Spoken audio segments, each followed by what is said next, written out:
Já, český král Zdeněk Macura, jsem si všiml, že za poslední léta nějak podivně narůstá nenávist k různým národům a také k lidem, kteří mají jiný názor nebo prostě jiný pohled na věci.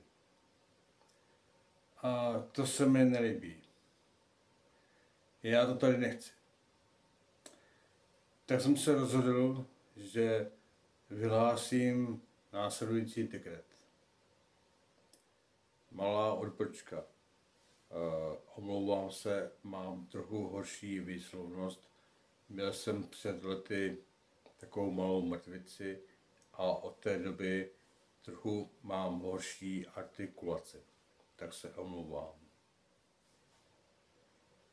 Vyhlašuji dekret pro České království, že jediný možný postoj vůči ostatním národům a také vůči ostatním lidem, i když s nima nesouhlasíme, i když mají jiný názor nebo jiný pohled na věci, jediný možný postoj bude jen úcta a láska. Opakuji. Jediný možný postoj vůči ostatním národům a ostatním lidem bude jen úcta a láska. Je to jasné? Proč? Bůh si může tvořit národy, jaké chce on. Je to jeho věc. Nám do toho nic není. A Bůh si může tvořit lidi, jaké chce on. Je to jeho věc. A nám do toho nic není. Je to jasné? Nyní mi možná namítnete, co když chci říct nějakou kritiku vůči druhému. Bude to pak úcta a láska? Ano, vždycky to může být úcta a láska, pokud si dáme záležet. Kritiku potřebujeme. Pomáhá nám zušeťovat naše charaktery. Očišťuje to, co je špinavé, a narovnává to, co není rovné. Kritika je důležitá, ale musí mít nějakou úroveň. A tak stanovuji tyto 4 pravidla pro kritiku.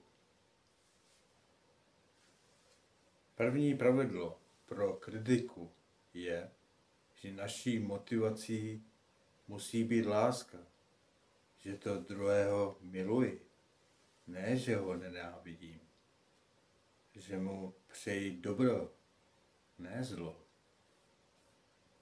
a že mu přeji život a štěstí, ne smrt. A to i kdyby ten druhý byl pro mě nepřítel. Ježíš Kristus učí, že máme milovat také nepřátele, modlit se za ně a přát jim dobro. Teď mi možná namítnete, ale co když ten nepřítel mi chce ublížit? Ale milovat nepřátele neznamená být neopatrný nebo naivní. Ježíš Kristus učí, buďte bezhlastní jako holubice, ale opatrní jako hadi. Nebo neházejte perly sviním, nebo se otočí a roztrhají vás. Takže milovat nepřátele neznamená být neopatrný nebo být naivní. Každopádně první pravidlo pro kritiku je, že naše motivace musí být láska, ne nenávist. Je to jasné? Druhé pravidlo pro kritiku zkráceně řečeno spravedlnost. Potřebujeme, aby naše kritika byla spravedlivá. Ježíš Kristus učí: nesuď a nebude souzen. Jakou měrou soudíš, takovou budeš souzen. Já nesoudím nikoho, a když už soudím, tak spravedlivě. Jaký je problém s naším souzením? Abychom totiž mohli být spravedliví, je potřeba zjišťovat spoustu různých detailů, znát kontext, ověřovat si věci přímo u zdroje. A to mnohokrát vůbec není možné. Nebo spíše skoro nikdy to není možné. A proto je důležité vyjadřovat se způsobem, že je to pouze náš názor a že se můžeme mýlit. Protože naše možnosti ověřování jsou omezené. A když už opravdu chceme říct nějaký definitivní soud, tak bychom měli být připraveni podat opravdu dlouhý seznam práce a času toho, jak jsme všechno podrobně zjišťovali, jak jsme si to ověřovali a všechny ty způsoby ověření bychom měli být schopni druhým předložit.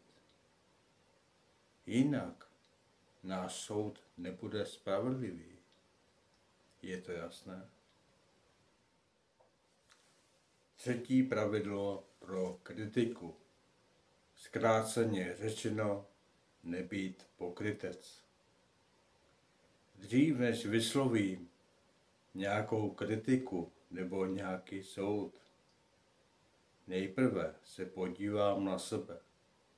Jestli náhodou nejsem vlastně v něčem podobný, jestli náhodou sám nemám podobný problém, nebo jsem ho neměl v minulosti.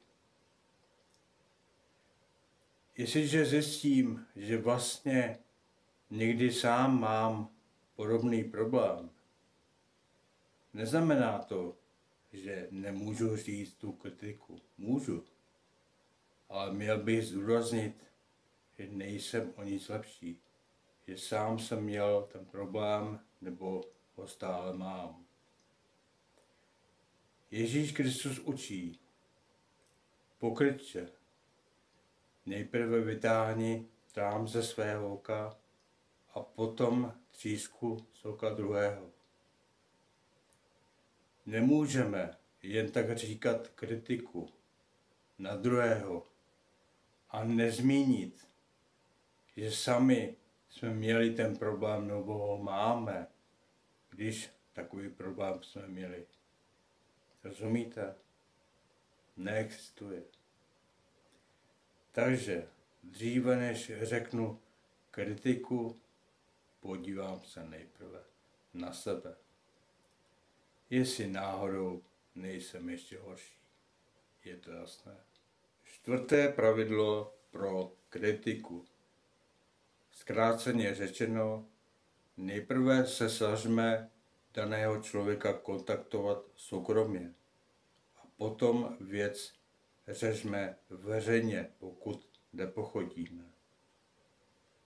Ježíš Kristus učí: máš něco proti svému bratru, kontaktuj ho nejprve soukromě, a když nepochodíš, řeš to veřejně. Proč je to důležité? Jednak se může stát, že jsme něco špatně pochopili a že vlastně naše kritika není vyvážená nebo není úplně spravedlivá. Taky můžeme toho druhého člověka lépe pochopit a vcítit se do jeho situace, když s ním komunikujeme soukromě. Mějme na paměti, že nikdo si nepřeje být veřejně zosuzován. A proto je důležité myslet taky na to, aby naše kritika nezpůsobila tomu druhému člověku nějaké zbytečné trauma. Mějme lásku. Láska myslí také na to, aby ten druhý nebyl zbytečně zosuzován. Je to jasné? Tento královský dekret o úctě a lásce k ostatním národům a k ostatním lidem a tyto 4 pravidla pro kritiku jsou závazné pro všechny. Pro prezidenta, premiéra, vládu, senát, parlament, ústavní soud, církevní představitele, novináře, různé veřejně působící osobnosti, prostě úplně pro všechny. Je to jasné? Závěrem chci dodat, že si uvědomuji, že tyto pravidla nejsou úplně jednoduchá. A já sám se to teprve učím. A uvědomuji si, že nikdo z nás není schopen úplně vždycky to dodržet. Ale všichni z nás se můžeme alespoň o to snažit. Děkuji. Přeji všem hezký den.